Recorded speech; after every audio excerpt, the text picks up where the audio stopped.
Bismillahirrahmanirrahim. Hadiyatan minna ila hadratin nabiyil mustafa sayyidina maulana Muhammadin sallallahu alaihi wasallam wa ala alihi wa ashabihi ajma'in.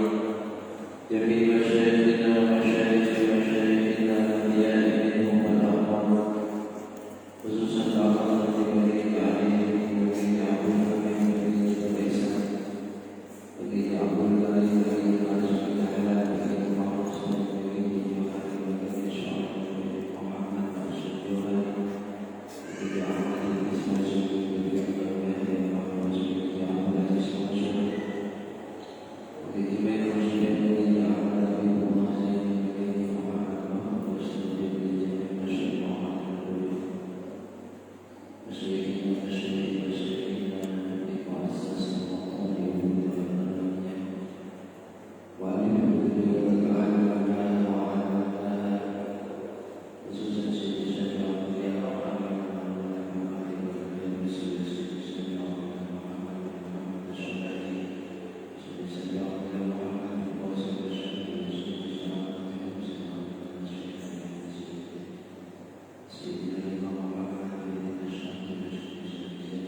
Bismillahirrahmanirrahim. Qala al-mu'allif rahimahullahu ta'ala wa nafa'ana bihi wa bi ulumihi wa bi asrarihi wa bi anwarihi fid dharain amin.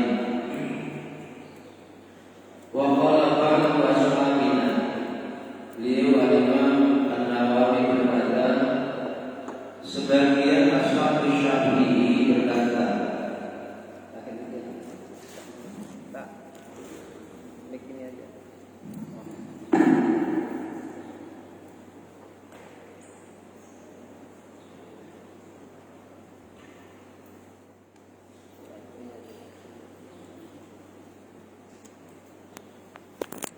in kana fil hadar la bihi wa qara'a bihi fi shalah. Ketika orang yang menanggung hadas besar dan ia tidak menemukan air sehingga ia tayamum. Ini sebagian ashabus Syafi'i mengatakan in kana fil hadhar, kalau dia tidak sedang dalam perjalanan, shalla bihi wa qara'a bihi fis shalah. Dengan tayamumnya itu dia boleh mengerjakan sholat dan juga boleh membaca Al-Quran khusus dalam sholat kalau tidak sedang bepergian. Wala yajuzu ay yaqra'a kharijah sholat. Di luar sholat, pendapat ashabus Syafi'i ini tidak boleh. Jadi kalau ada orang punya hadas besar lalu tidak ada air sehingga menghilangkannya dengan tayamum, dengan segala aturan dalam masalah tayamum. Di antaranya tayamum itu ya harus nunggu masuknya waktu. Lalu setelah masuk waktu tolabul ma, ada upaya untuk mencari air, baik dirinya sendiri yang mencari atau orang lain dengan izinnya. Kok juga tidak menemukan air baru boleh tayamum. Sebagian ashabus Syafi'i itu berpendapat kalau orang menghilangkan hadas besar tidak dengan mandi tapi dengan tayamum, maka dengan tayamumnya itu kalau memang dia tidak sedang bepergian hanya boleh digunakan untuk mengerjakan sholat dan membaca Al-Quran di dalam sholat.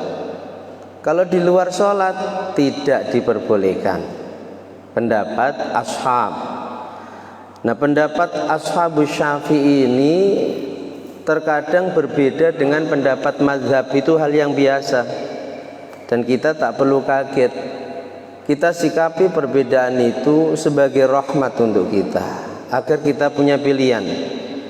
Karena Nabi itu katakan ikhtilaful a'immah rahmah. Ini hadis yang kata Imam Syaroni dalam Nihayah, dalam Al-Mizan Kubro. Hadis yang ringkas tapi sangat luas cakupannya. Hikmah perkataan Rasulullah ikhtilaful a'immah, adanya perbedaan pendapat di antara para imam itu rahmah bagi manusia. Ini luar biasa. Nah, contoh dalam masalah ini, orang berhadas besar, dia tidak bisa menghilangkannya dengan mandi sebab tidak ada air. Setelah terpenuhinya syarat-syarat tayamum, ia hilangkan hadas besarnya dengan tayamum. Ini kalau pendapat madhab, dengan tayamumnya ia boleh sholat, ia boleh membaca Al-Quran baik di dalam sholat maupun di luar sholat. Tapi kalau pendapat ashabul madhab, sebagian ulama pengikut madhab Asy-Syafi'i, hanya dengan tayamum itu boleh untuk sholat dan membaca Al-Quran di dalam sholat. Di luar sholat tidak diperbolehkan. Lianna tayammumahu qama maqamal ghusli. Pendapat yang sahih itu diperbolehkan membaca Quran dengan tayammum baik di dalam maupun di luar sholat. Alasannya apa? Karena dengan tayamum ini ya sama, sudah melakukan mandi besar. Sebab tayamum itu menempati mandi besar dalam rangka menghilangkan hadas besar.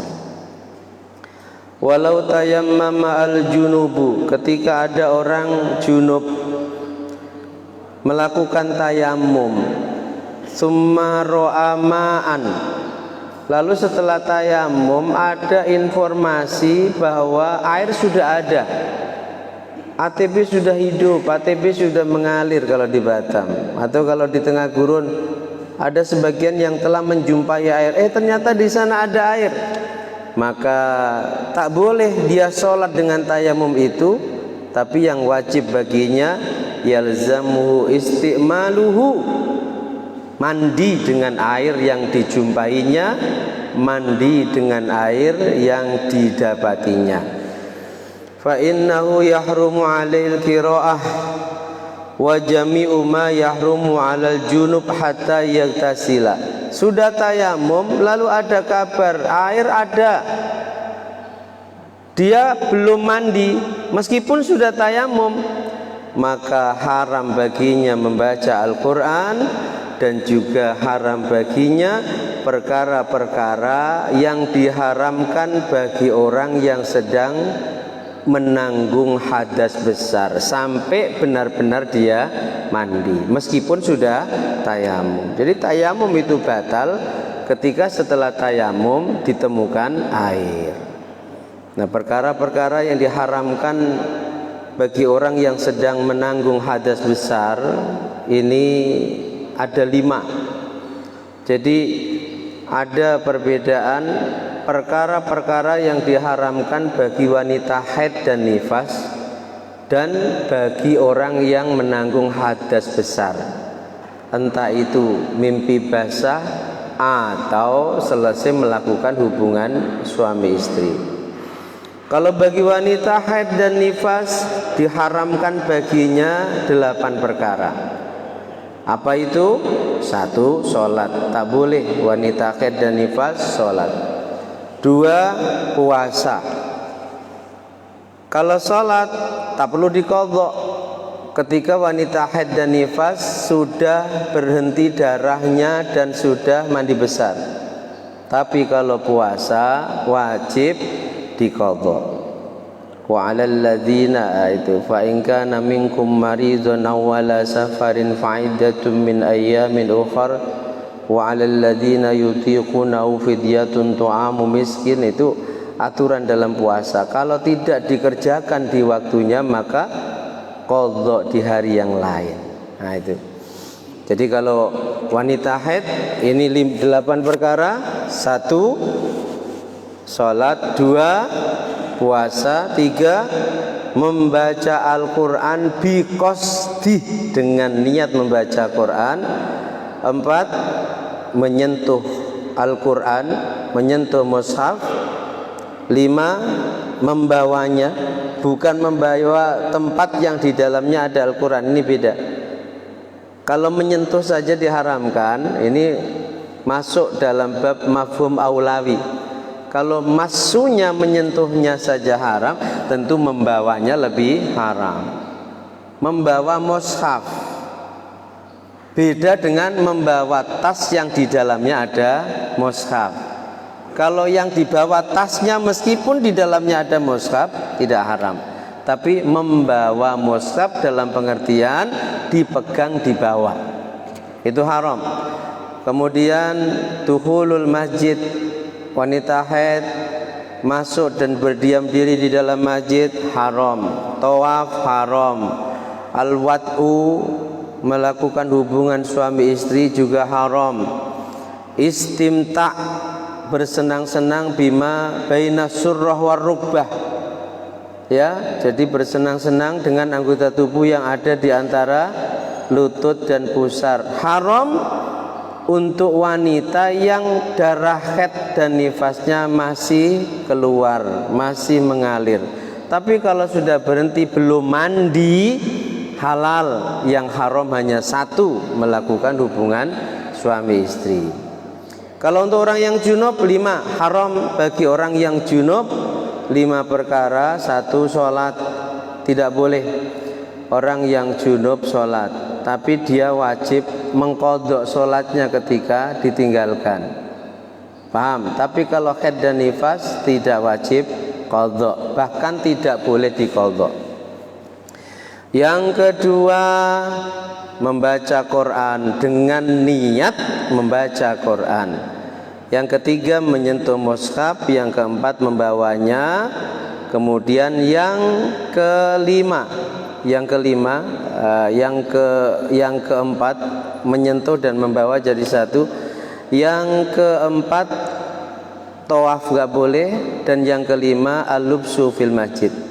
Bagi orang yang junub berdiam diri di dalam masjid juga tidak boleh.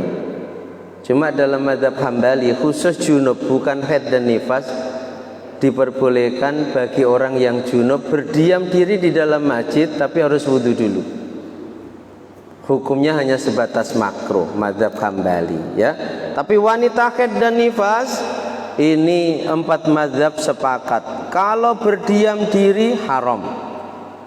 Tapi kalau hanya sekedar lewat, yang dalam istilah ulama fikih disebut al-ubur fil masjid, bukan al-muqsu fil masjid, lewat dari satu pintu keluar lewat pintu lain, lewat mengambil sesuatu dalam masjid lalu keluar, dilihat kalau memang aman darahnya tidak menetes maka tidak haram.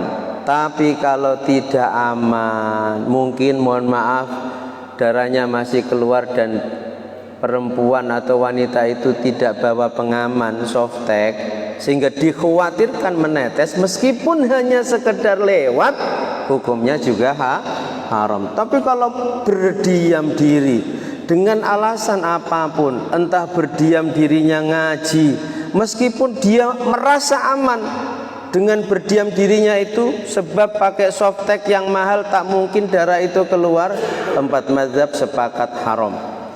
Kalau ada yang berpendapat berdiam diri dalam masjid untuk wanita yang sedang haid dan nifas, yang penting aman darah tidak menetes, itu tidak haram, pendapat tersebut di luar pendapat 4 mazhab. Paham ya? Ini ibu-ibu kalau ngaji fikih jangan kepada Syekh Google.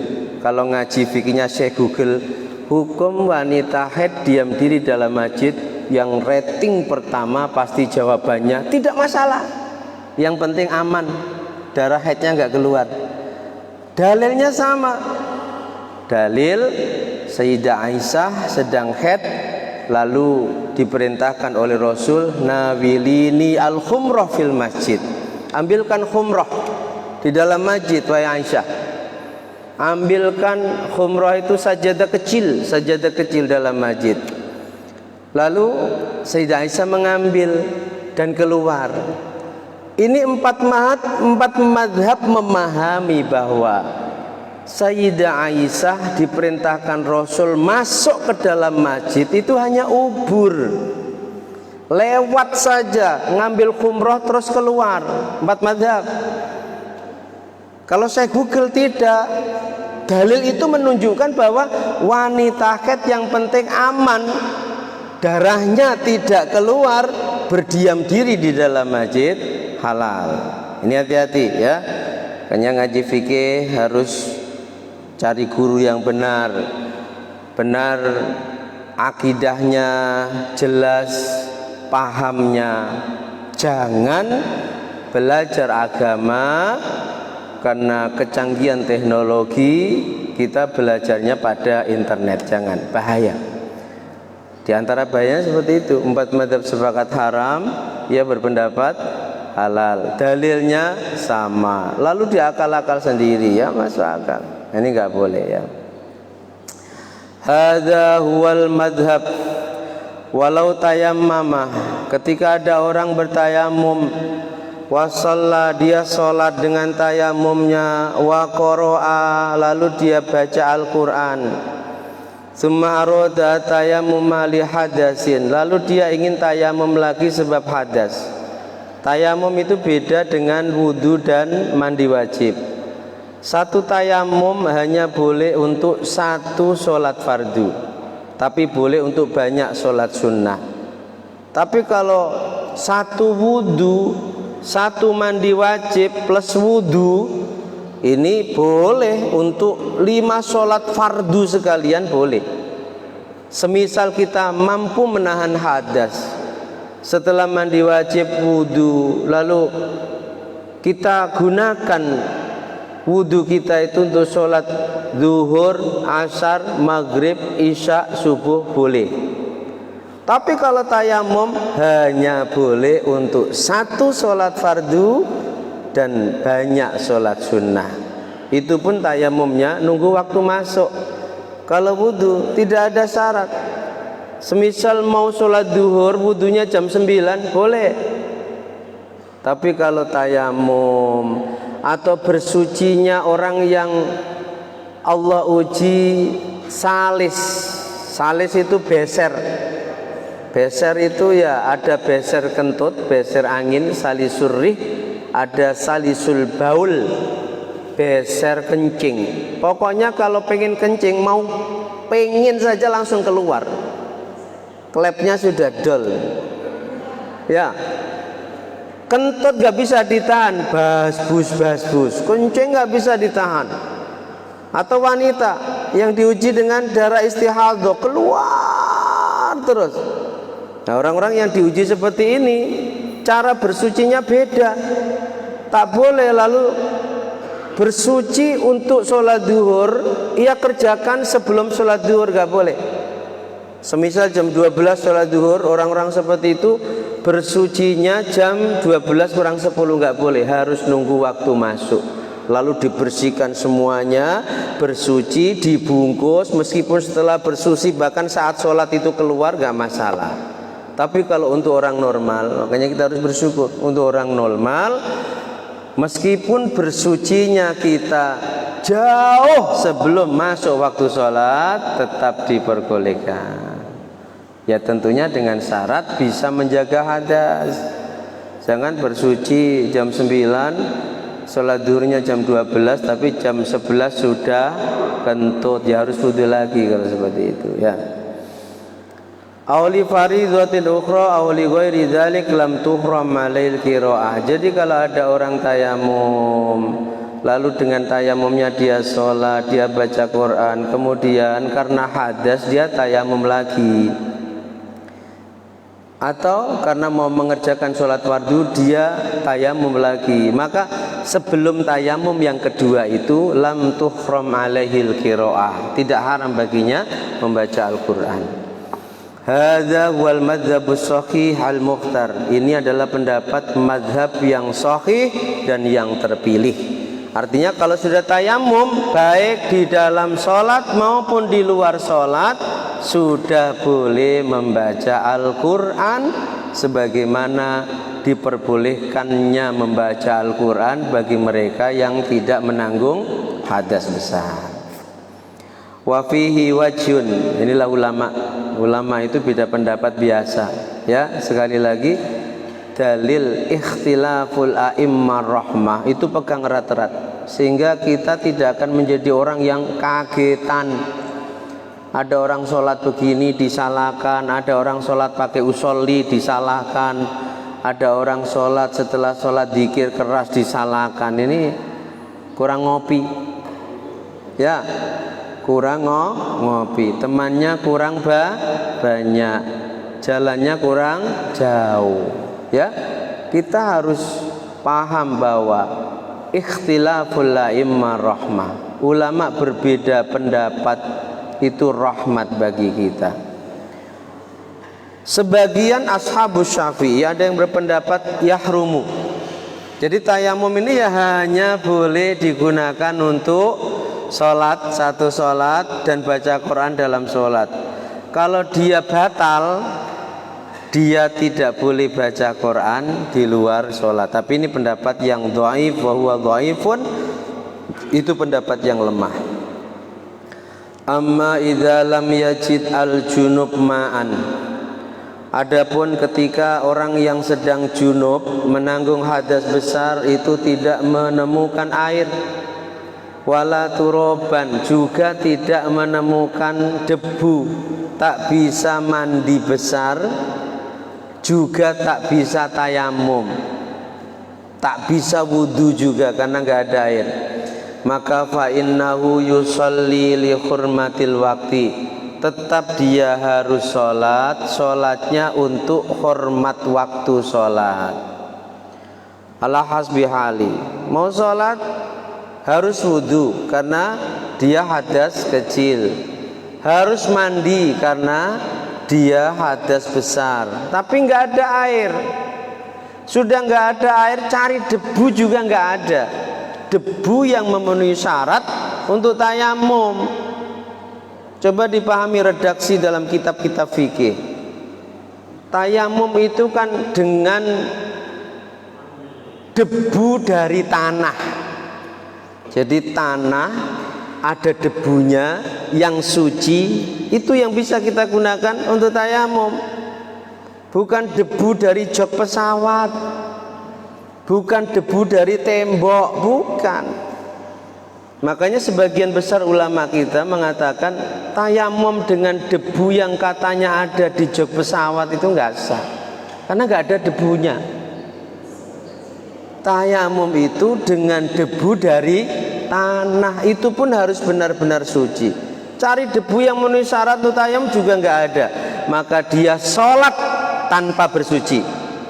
Namanya sholat li hurmatil wakti, menghormati waktu. Seperti orang yang sedang di rumah sakit, lalu dia tidak mungkin bisa turun dari ranjang, sebab demikian banyaknya peralatan yang ditempelkan di tubuhnya. Saat waktu sholat, asal akalnya masih normal, sholat sebisanya. Itu namanya sholat karena menghormati waktu. Sebab kewajiban sholat ini tidak gugur selama orang itu masih punya akal sehat.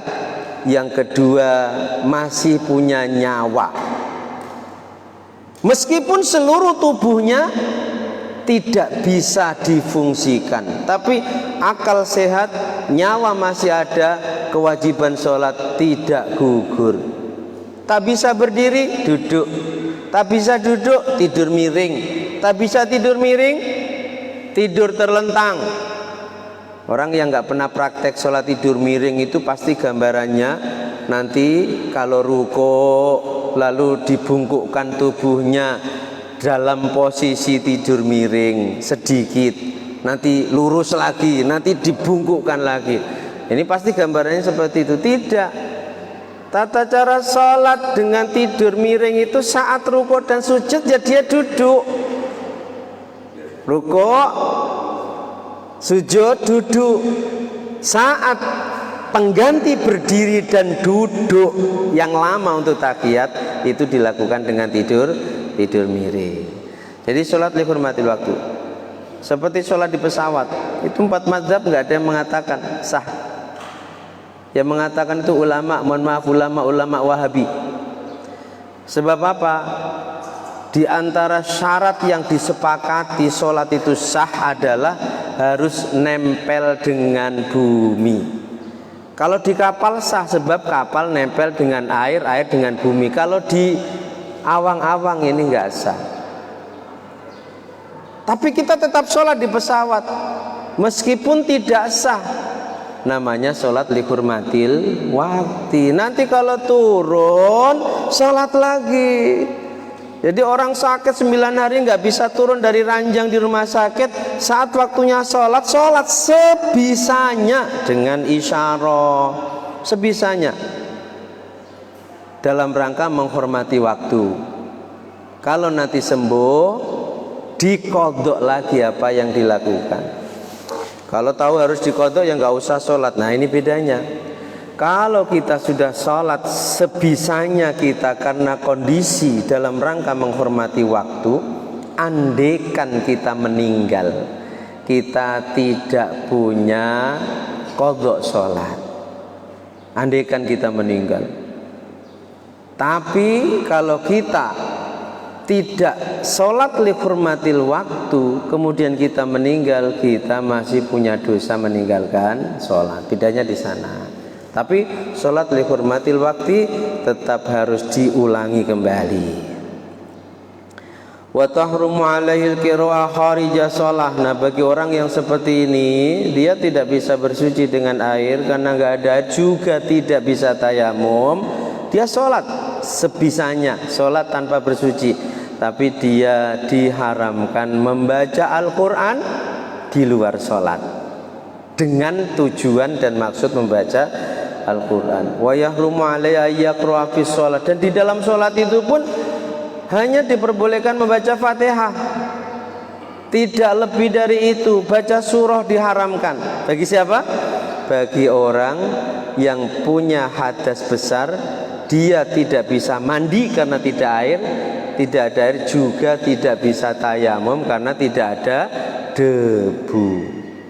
dia dalam sholatnya hanya boleh membaca Fatihah, tak boleh membaca Quran selain Fatihah. Di luar sholat haram membaca Al-Quran. Wahal tahrumul Fatihah, kalau di luar sholat apakah juga boleh membaca Fatihah atau diharamkan?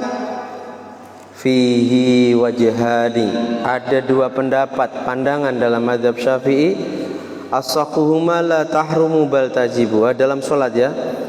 Pendapat yang paling sahih as-sah itu tidak haram, bahkan wajib dalam sholat bagi orang yang tidak bisa menghilangkan hadas besarnya, baik dengan mandi sebab tidak ada air maupun dengan tayamum sebab tidak ada debu.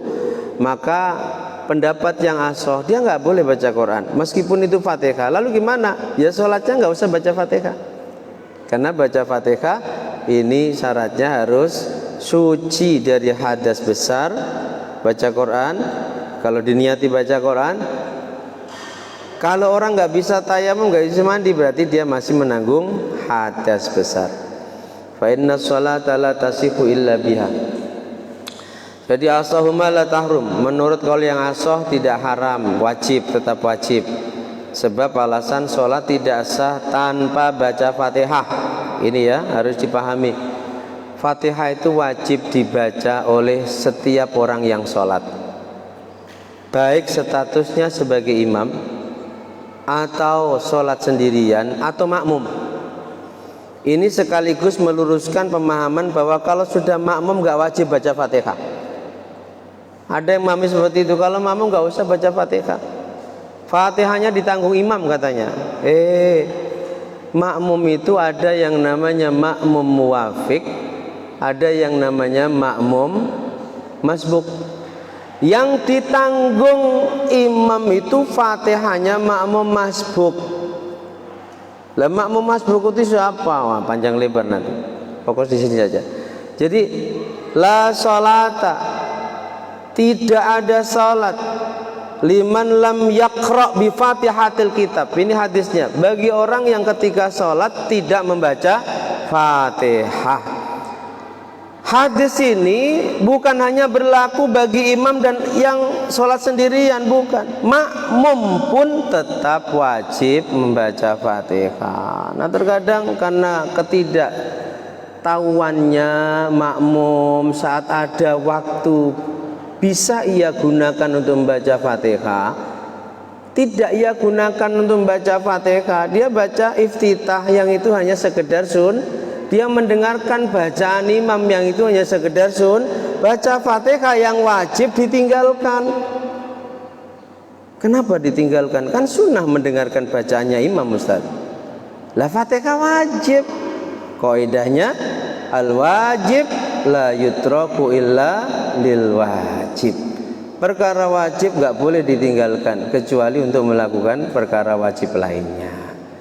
Jadi makmum tetap wajib membaca Fatihah. Wasani, pendapat yang kedua, tahrum.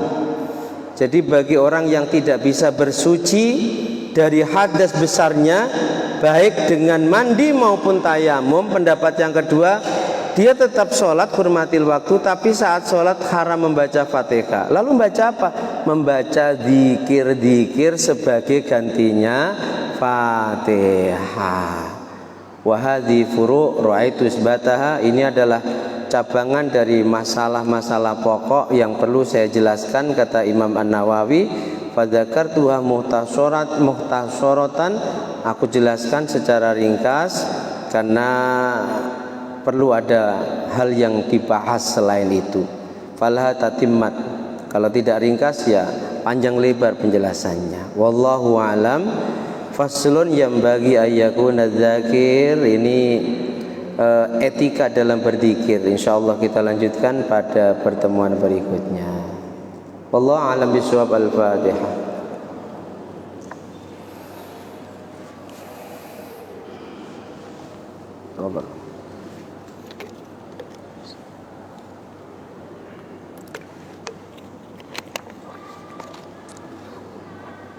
Cukup?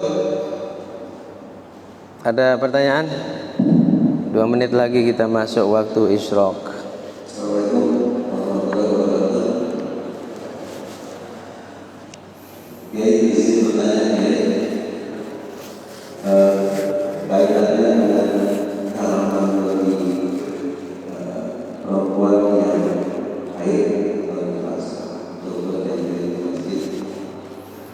Yang pertama, bahwa kita untuk penerimaan sekalian itu biasanya masing-masing. Nah, untuk hal ini bagi perempuan yang lagi haid apakah mereka beliau sebentar untuk memberikan cerita itu diharapkan atau tidak. Terus yang kedua, kita juga melihat komunitas muslim yang mengadakan makan-makan dan sebagainya, itu biasanya juga disertai oleh ibu-ibu. Nah, oleh ibu-ibu yang sedang melahirkan itu dibolehkan atau tidak membantu kegiatan tersebut tidak. Demikian, terima kasih. Assalamualaikum warahmatullahi wabarakatuh. Waalaikumsalam warahmatullahi wabarakatuh. Saya ulangi sekali lagi ya. 4 madzhab sepakat hukum wanita haid dan wanita nifas al-muqsu fil masjid, berdiam diri di dalam masjid haram, baik aman menetesnya darah maupun tidak aman atau apalagi tidak aman. Ini 4 madzhab. Memang ada pendapat kalau aman darah tidak menetes tidak haram. Itu pendapat di luar madzhab 4. Dalil yang dipakai tadi hadis Sayyidah Aisyah sedang haid, Rasul perintahkan nawilini al-khumrah fil masjid. Aisyah ambilkan khumrah dalam masjid.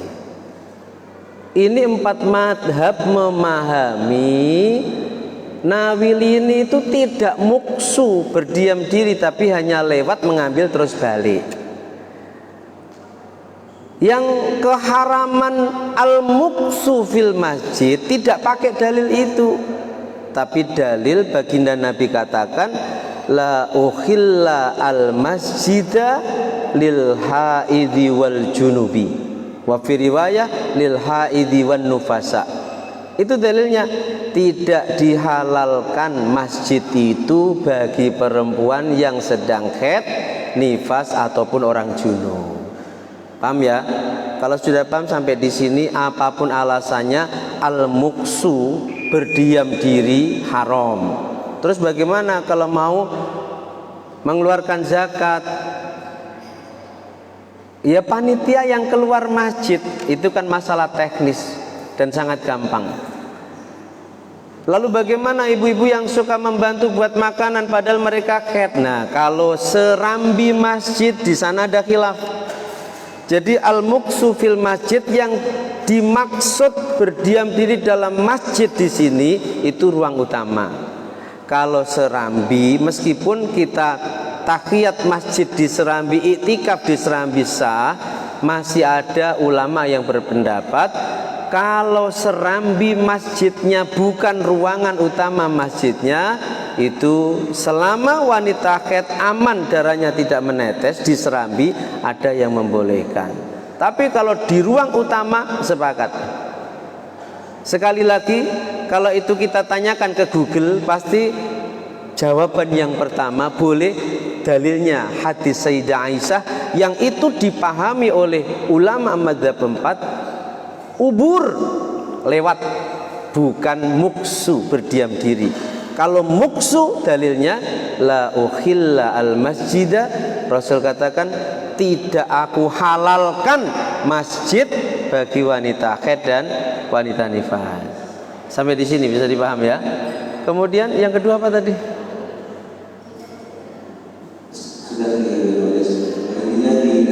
Oh ya, ya sekaligus menjawab pertanyaan yang kedua. Kalau di teras masjid, nah ini masih mukhtalaf dari mazhab 4 itu, kalau serambi masih ada yang bolehkan. Tapi kalau di ruang utama masjid ini sepakat bahwa bagi wanita haid, bagi wanita nifas, dan bagi orang yang junub ini haram muksu. Cuma tadi saya kasih bocoran, sebagian mazhab Hambali khusus untuk yang junub. Habis melakukan hubungan suami istri belum sempat mandi, ada keperluan di masjid. Kalau tidak ingin terkena hukum haram, wudhu. Tapi ini bukan pendapat mazhab ya, pendapat sebagian ulama mazhab Hambali. Tapi kalau nifas, haid, aman atau tidak darahnya menetes di masjid, al-muksu 4 mazhab sepakat haram. Al-muksu itu ya berdiam diri meskipun sebentar. Tapi kalau al-ubur lewat, mengambil sesuatu atau lewat saja dari pintu sana masuk lalu langsung keluar, tidak haram dengan catatan aman, darahnya tidak meneh. Tapi kalau tidak aman juga haram meskipun hanya lewat. Demikian saya kira cukup bisa dipahami ya. Cukup ya? Ada lagi? Udah isyraq gak apa-apa? Satu silakan.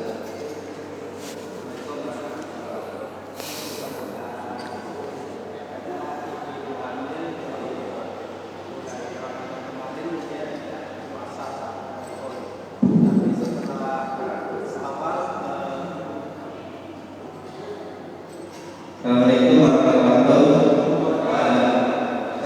Ada ibu hamil dari bulan kemarin dia tidak puasa full 1 bulan. Setelah dari Syawal ke Ramadan berikutnya dia akan menyusui, tapi dia sempat membayar kodok 10 hari.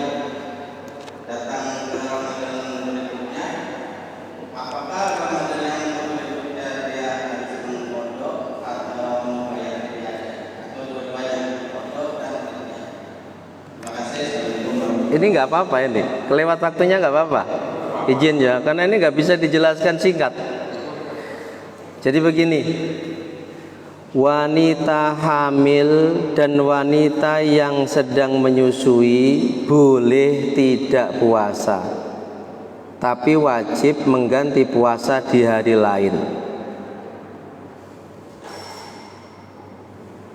Kemudian wanita hamil, wanita yang sedang menyusui, ini dilihat tidak puasanya apakah khawatir pada dirinya, karena menurut dokter kamu tidak sehat, kalau dipaksa puasa kamu nanti tambah sakit, atau khawatirnya pada anak yang sedang dikandungnya atau yang sedang disusuinya.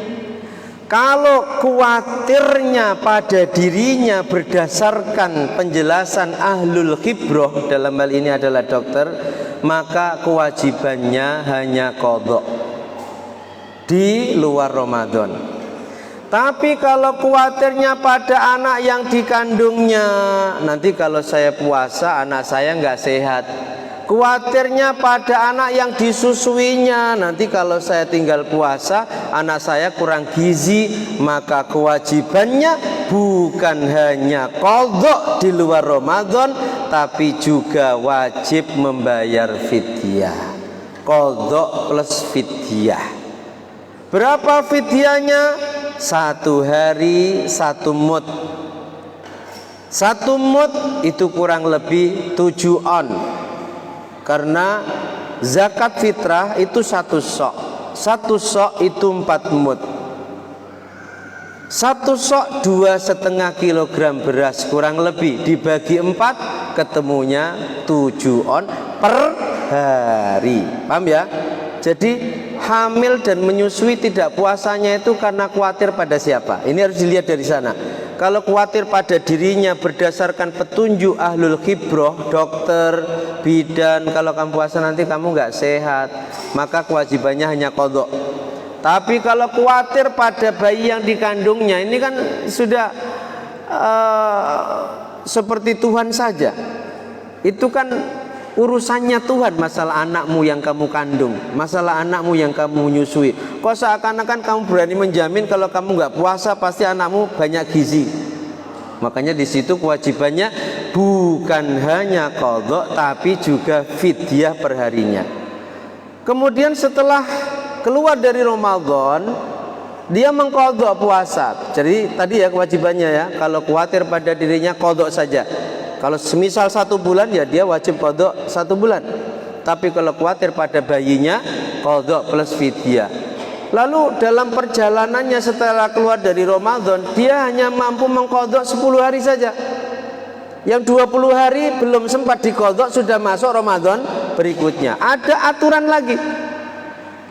Orang yang meninggalkan puasa Ramadan belum sempat ia qadha sudah masuk Ramadan berikutnya, maka kewajiban baginya bukan hanya qadha sejumlah hari yang dia tinggalkan, tapi setiap 1 harinya selain qadha juga fidyah. Setiap 1 Ramadan. Kalau semisal kok 5 Ramadan yang lalu, berarti tinggal mengalihkan kali 5. Paham? Kita ambil contoh yang jumlah harinya sedikit saja. Ada orang 5 tahun lalu dia tidak puasa Ramadan 5 hari, belum sempat qadha, sudah masuk Ramadan, masuk lagi Ramadan, sampai 5 Ramadan terlewati. Maka kewajiban baginya kecuali qadha sejumlah hari yang ditinggalkan 5 tahun yang lalu, 5 hari katakanlah, dia juga wajib membayar fidyah dengan hitungan setiap tahun 1 fidyah. Berarti 5 hari dia wajib qadha puasa, fidyahnya per hari 1 mud 7 on. Karena melewati 5 Ramadan kalikan 5. Berarti berapa? Per hari yang wajib ia lakukan sebab meninggalkan 5 hari Ramadan 5 tahun yang lalu adalah qadha puasa 5 hari plus setiap harinya tambah fidyah 7 on kali 5. 5 dari mana? 5 dari per Ramadannya. Bisa dipaham? Berarti kalau 5 hari qadha puasa 5 hari plus 7 kali 5 35 per harinya kalikan 5. Itu kewajibannya. Dan fidyah ini beda dengan zakat. Hati-hati ambil zakat di sini, fidyah sendirikan. Fidyah tidak boleh diberikan selain kepada fakir dan miskin. Tapi kalau zakat 8 golongan. Kalau semisal kok meninggalkannya itu karena hamil atau menyusui, dan dia meninggalkannya itu sebab khawatir pada dirinya, berarti ditambah lagi. Selain hitungan yang tadi, berarti ditambah perharinya 1 fidyah lagi. Sebab meninggalkannya sedang hamil, dan alasan meninggalkannya khawatir pada khawatir pada anaknya. Bisa dipaham? Ibu-ibu khususnya yang punya hutang di tahun-tahun yang lalu, hitung. Hutang itu kalau nggak dibayar ya tetap hutang.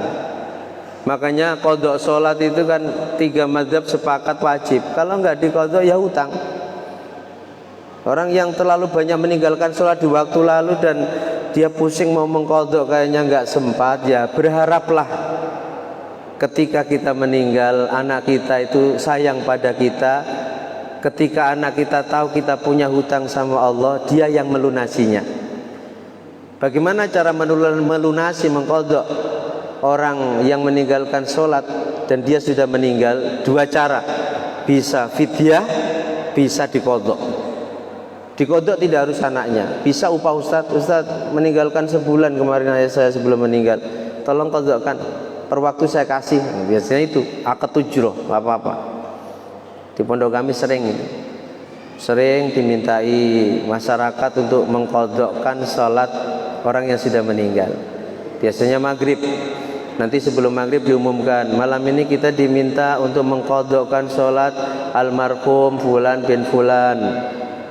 Nanti yang ruangan tengah qadha duhur diimami Ustadz ini, serambi kanan qadha asar diimami Ustadz ini, kiri sampai subuh niatnya diajarkan, selesai maghrib langsung dilaksanakan. Sholli fardhu dzuhri 4 raka'atin mustaqbilal qiblati qadhaan an fulan bin fulan lillahi ta'ala.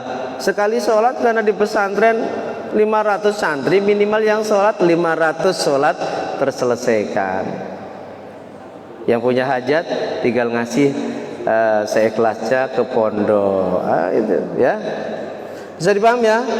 Jadi tiap Ramadan yang dilewatinya harus fidyah kecuali qadha. Kalau meninggalkannya sebab saat itu dia sedang hamil atau menyusui dan khawatir pada anak yang dikandungnya atau disusuinya, berarti tambah lagi perharinya qadha.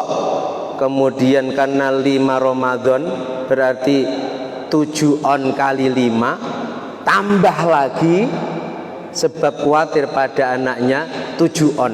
Berarti perharinya qadha plus 35 tambah 7 on, 42 on kali 5. Hati-hati. Makanya yang masih punya utang segera qadha. Ini mumpung Rajab, nanti Sya'ban segera qadha.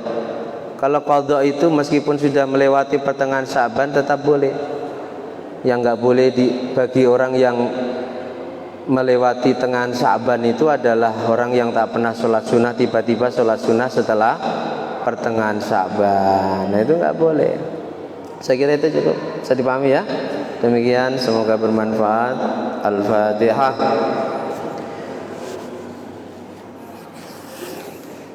Ya kan Allah.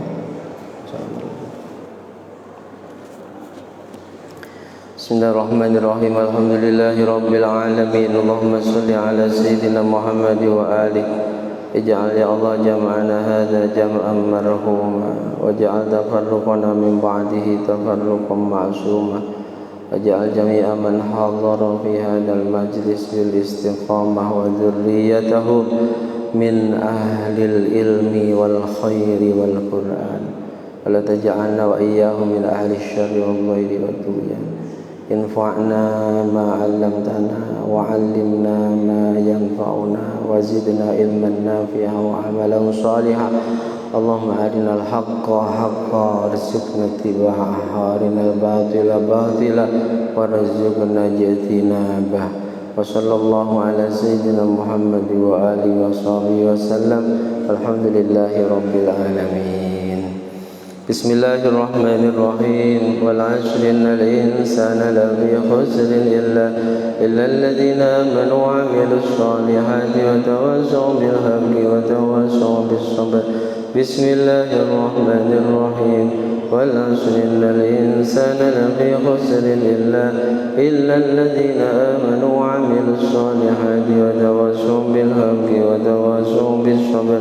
Bismillahirrahmanirrahim. Wal 'ashri innal insana lafi khusrin illa alladhina amanu wa 'amilus solihati wa tawassaw bil haqqi wa tawassaw bis sabr. Subhanakallahumma wa bihamdika asyhadu an la ilaha illa anta astaghfiruka wa atubu ilaik. Ada kurang dan lebihnya mohon maaf. Akhirul kalam wal 'afwu minkum. Assalamualaikum warahmatullahi wabarakatuh.